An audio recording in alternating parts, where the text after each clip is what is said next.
It's a very interesting development, isn't it? And one that sits in line with the rapid development of uncrewed surface vessels in the Black Sea as well. So this is definitely they are definitely on trend at the moment, the Azerbaijanis, by developing these drones. Quite short range, about sort of 550 kilometers. So relatively short range, but it's designed for the Caspian Sea, so it doesn't need to be particularly long range. They can do about 50 knots. They've got a gun. And as far as I can tell, they've got two different types of missiles, both quite lightweight, both very short range, really, 5 kilometers, maybe 8 kilometers, whites of the eyes kind of stuff. So, as I say, it's sort of in line with the Majura developments in the Black Sea. The Majura drone is the Ukrainian one, but slightly less range and a slightly lighter type of missile. What these sorts of vessels do is they implant a tremendous amount of uncertainty in the opposition's mind. I mean, Russia has got a significant fleet on the Caspian Sea.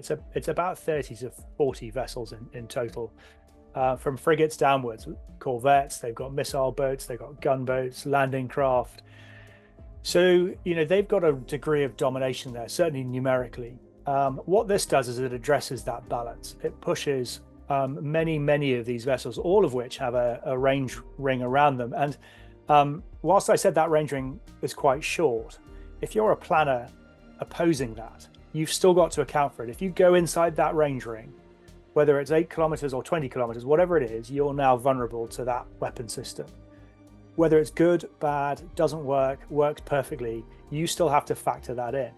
So what they're doing here by producing mass, and this is really the key to these sort of uncrewed systems, is that they provide you with relatively cheap mass that absolutely factors into anyone who wants to oppose you at sea. And I think that's what they're thinking here. So, in terms of actual specific tactics, strike tactics, could they shoot at a Russian frigate with these things?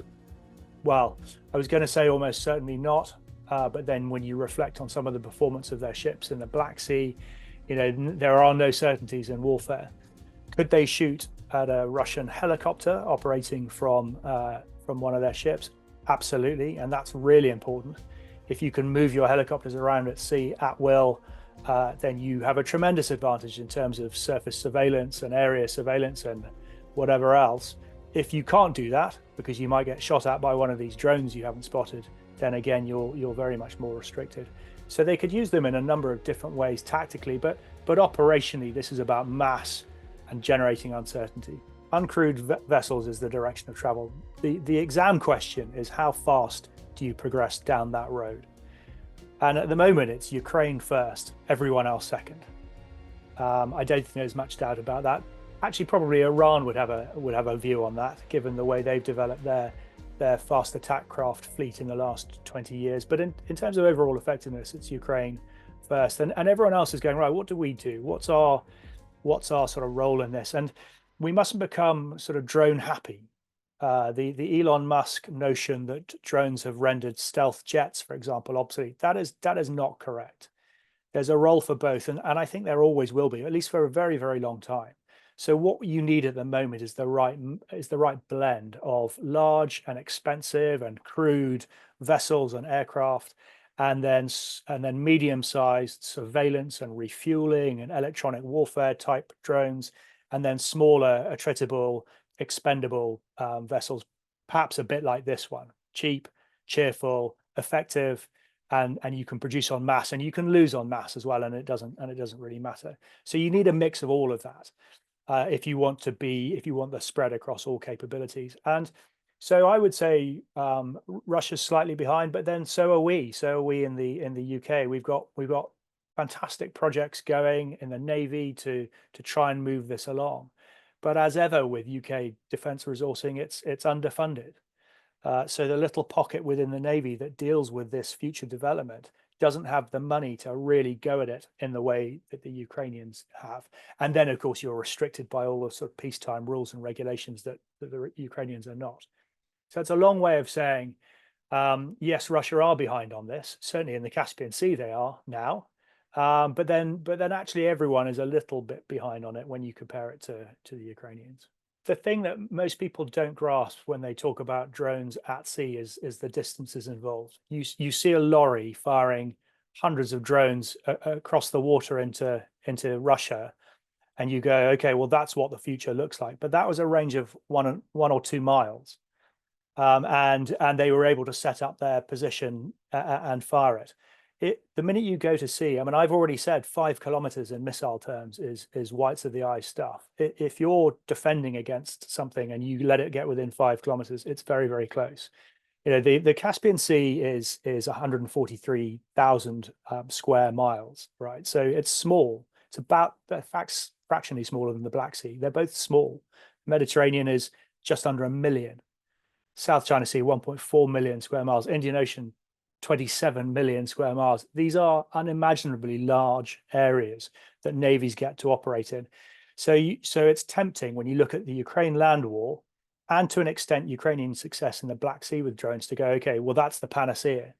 But it isn't, because you've still got to get these drones, unless you're playing a home game. So in the Caspian Sea, Azerbaijan can do that. In the Black Sea, to an extent, Ukraine can do that. But if you're anywhere else, if you're away from home, you've still got to get these things there. And the bigger you make them, the faster you make them, the bigger the payload you put on them, the more secure you make the downlink, because if you break the downlink, you've lost control of that bit of equipment, or if someone breaks it for you. You add all this together, and quite quickly in the maritime environment, drones start to look and cost a bit like the things that you're trying to replace. And so it's a much finer balance than the lorry load of 100 or 1,000 drones. And you see the light shows, Chinese light shows, and everyone goes, well, we're doomed. You can't defend against that. Well, no, if they're on top of you, you can't. But at sea, how do you get them on top? And particularly if you know that that's coming and you're actively defending against it, and you're looking out and your intelligence products are saying, actually, we think this container vessel in this ship is a load of drones that are coming for you. Well, then if you're a war, you shoot that ship, and so on and so on. So the cat and mouse is much more nuanced than I think the land domain in Ukraine leads people to think with drones. So these things they're part of naval warfare, in the cat and mouse of naval warfare that's been around since the days of sail, if not before. This is definitely an evolution, but it's not a revolution. It's just part of it. And we as a navy need to move faster in that direction, which needs more money, which we're not going to get, separate subject, but we do need to move faster in the use of both offensive and defensive drones. And I think, this is just another good example of a navy going, right, how do we best use our money in this relatively small patch of water? And this is the answer.